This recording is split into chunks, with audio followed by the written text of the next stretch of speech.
할렐루야. 아름다운 가족 여러분, 안녕하세요. 좋은 아침입니다. 이제 날씨가 좀 시원해진 것 같은데요. 우리 하나님께서 우리 인생에도 이러한 시원함을 베풀어 주실 줄로 믿습니다.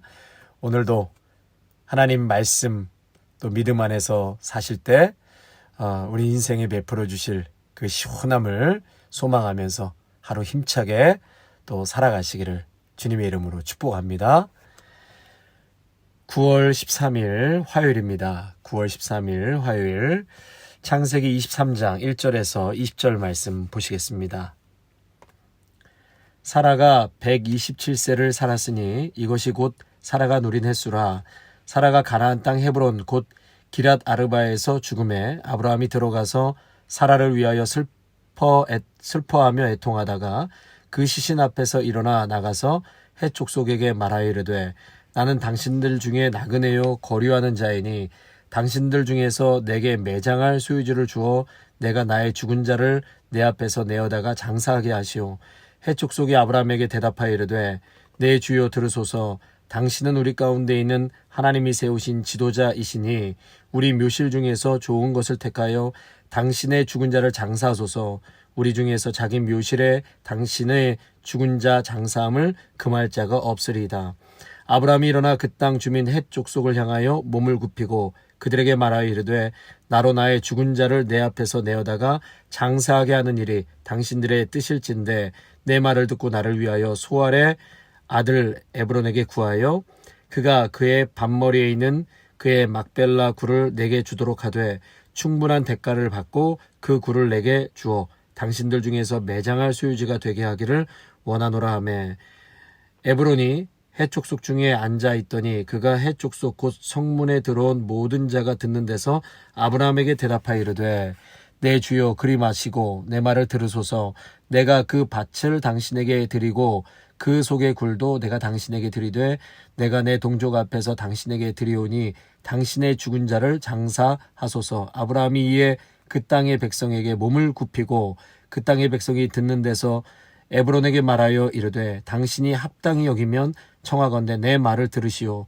내가 그 밭값을 당신에게 주리니 당신은 내게서 받으시오. 내가 나의 죽은 자를 거기 장사하겠노라. 에브론이 아브라함에게 대답하여 이르되 내 주여 내 말을 들으소서. 땅값은 은 400세겔이나 그것이 나와 당신 사이에 무슨 문제가 되리까? 당신의 죽은 자를 장사하소서. 아브라함이 에브론의 말을 따라 에브론이 헷 족속이 듣는 데서 말한 대로 상인이 통용하는 은 400세겔을 달아 에브론에게 주었더니 마므레아 막벨라에 있는 에브론의 밭 곧 그 밭과 거기에 속한 굴과 그 밭과 그 주위에 둘린 모든 나무가 성문에 들어온 모든 헷 족속이 보는 데서 아브라함의 소유로 확정된지라. 그 후에 아브라함이 그 아내 사라를 가나안 땅 마므레아 막벨라 밭 굴에 장사하였더라. 마므레는 곧 헤브론이라. 이와 같이 그 밭과 거기에 속한 굴이 헷 족속으로부터 아브라함이 매장할 소유주로 확정되었더라. 오늘 본문 말씀은 이제 사라가 연수가 다 되어서 죽음을 맞이하고 이를 장사 지내기 위해서 아브라함의 묘지를 사는 장면이 나옵니다. 이제 1절 말씀 보시면 사라가 127세를 살았으니 이것이 곧 사라가 누린 횟수라. 127세를 살았다라고 말씀하고 있죠. 여러분, 이 고대 사회에서는 여성들의 나이를 언급하는 경우가 없었습니다. 이렇게 사라의 나이를 127세로 기록해 놓은 것은 성경에서 아마 유일한 본문이 아닐까 싶습니다. 그만큼 사라의 삶이 아브라함 못지않은 하나님의 섭리와 역사 가운데 매우 중요한 인물이었음을 말하고 있는 것입니다. 사라를 통해서 하나님께서 언약을 성취하시죠. 내가 100세의 아들을 주겠다. 사라는 결국 믿음으로 반응하고 아브라함이 100세에 사라는 이삭을 낳게 되죠.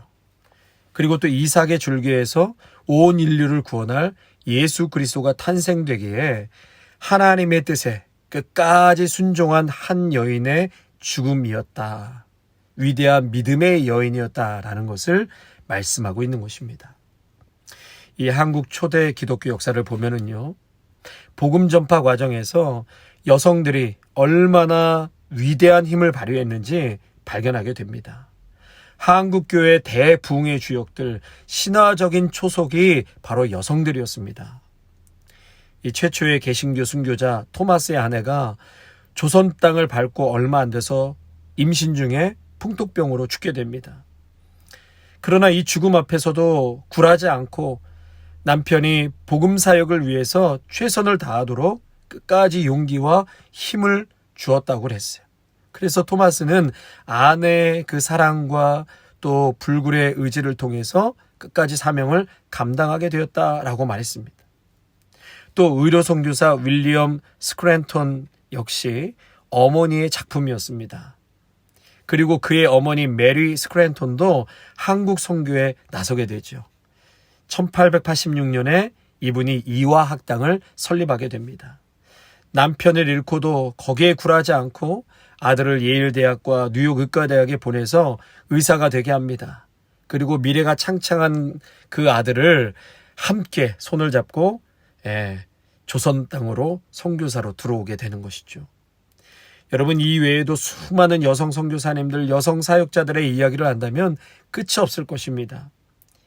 이 여성 사역자분들은 교육과 의료를 중심으로 해서 학교를 세우고 병원을 세우고 맹인학교, 교회 등을 설립하고 길거리의 거린들을 케어하고 복음을 전하는 위대한 족적을 남겼다는 것이죠. 한국의 아주 대표적인 교회, 영락교회 아시죠? 이북에서 피난 내려온 분들이 많이 계신 교회인데요.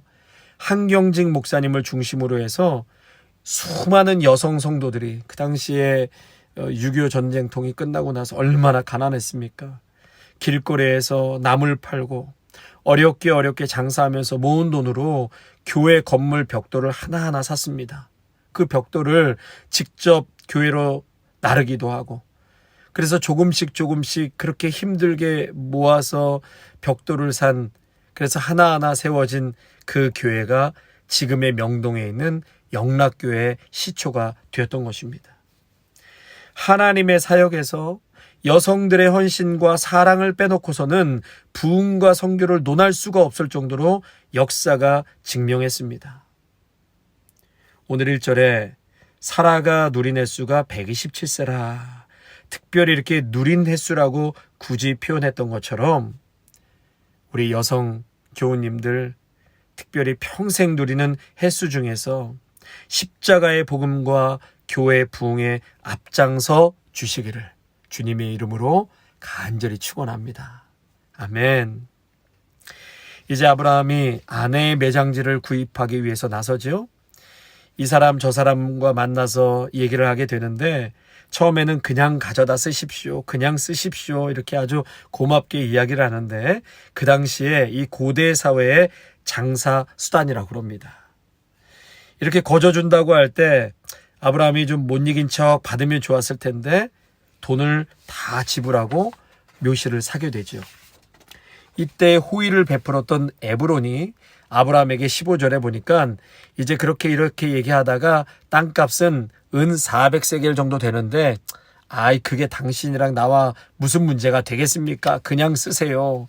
그러면서 넌지시 땅값 400세겔을 이야기하죠. 아브라함은 많은 사람들이 있는 데서 400세겔을 에브론에게 주고 자신의 소유임을 확정합니다. 근데 여러분 그 후대에 보면은요, 다윗이 아리우나 타작마당을 은 50세겔에 구입하게 되고요. 예레미야가 아나돗에 있는 밭을 은 17세겔에 구입하게 되죠.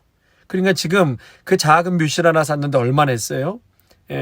400세겔을 돈을 주고 사게 됐으니 사실은 터무니없이 아브라함이 아주 바가지를 옹팡 쓰게 된 것이죠. 근데 여러분, 여기 우리 한 가지 질문이 있는데요. 하나님께서 이 땅을 포함한 가나안 땅 전체를 아브라함과 그 후손들에게 주실 것을 약속받았는데 왜 아브라함은 굳이 이렇게 바가지를 쓰면서까지 값을 치르고 땅을 사기를 원했던 것일까요? 아브라함이 땅 사는 것에, 다시 말해 이 땅에 집착해서가 아니었습니다. 4절에 보면 아브라함은 스스로를 나그네요 거류하는 자다라고 고백했거든요. 그러니까 본향이 따로 있다라는 신앙 고백이 분명히 있었습니다.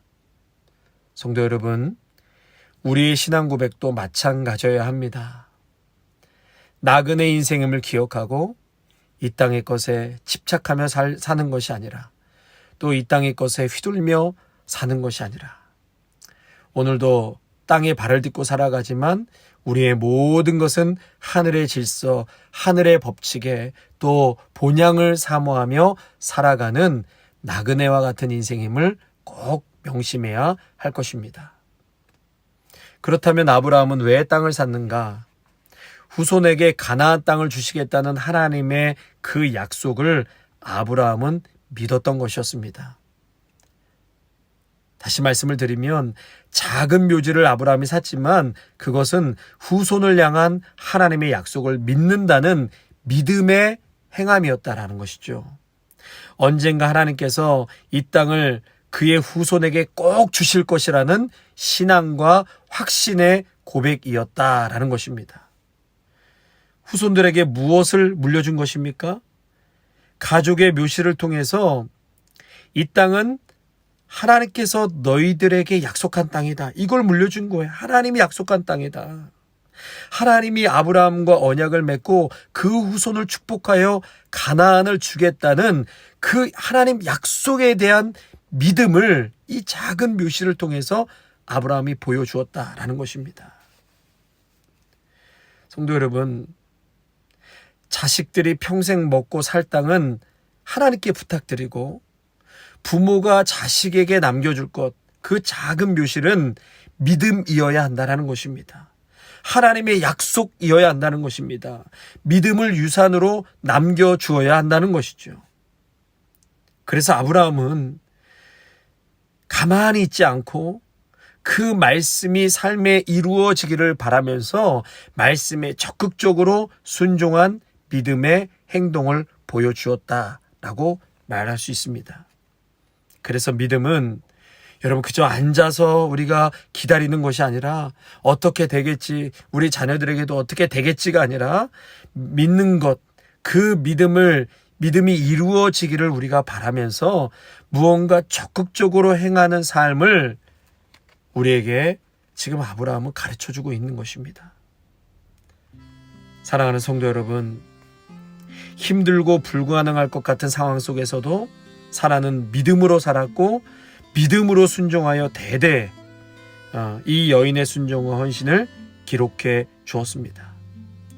아브라함은 작은 묘실을 400세겔이라는 터무니없는 돈을 주고 샀지만 바가지를 쓴 것이 중요한 것이 아니라 내가 그것을 믿는다면, 하나님의 약속을 신뢰한다면 행함으로 보였다. 그러므로 우리에게 이러한 믿음이 있고 또 믿음이 있다면 그저 가만히 앉아 있는 것이 아니라 그 결단에서 나오는 어떤 행동이 우리 가운데 따라가기를 원합니다. 그럴 때에 그 믿음과 행함이 만나게 될 때 놀라운 하나님의 역사가 우리의 교회와 우리의 가정에 분명히 이루어질 줄로 믿습니다. 아멘. 하나님 아버지, 오늘 귀한 말씀을 통하여서 은혜 주시고 깨닫게 하시니 감사를 드립니다. 사라가 127세의 그 누리네 수를 성경에서 기록했듯이 하나님, 우리의 평생에 그 누리는 삶의 과정에서 복음을 위해서, 십자가를 위해서, 교회의 부흥을 위해서 하나님 사라처럼 우리도 더 순종하고 믿음의 결단이 우리의 삶에 일어나게 하여 주옵소서. 그러한 귀한 주역들의 헌신과 또 땀방울이 우리 안에서도 많이 일어날 수 있도록 축복하여 주시옵소서. 또한 아버지 하나님, 아브라함이 굳이 그 묘실을 큰 돈을 주고 산 것처럼 하나님, 우리에게도 그러한 믿음의 결단과 행함이 있기를 간절히 원합니다.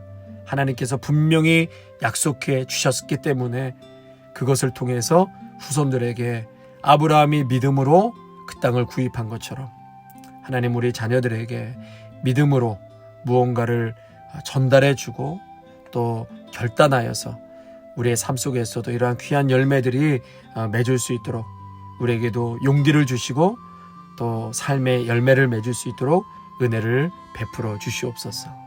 예수님의 이름으로 감사하며 기도하옵나이다. 아멘.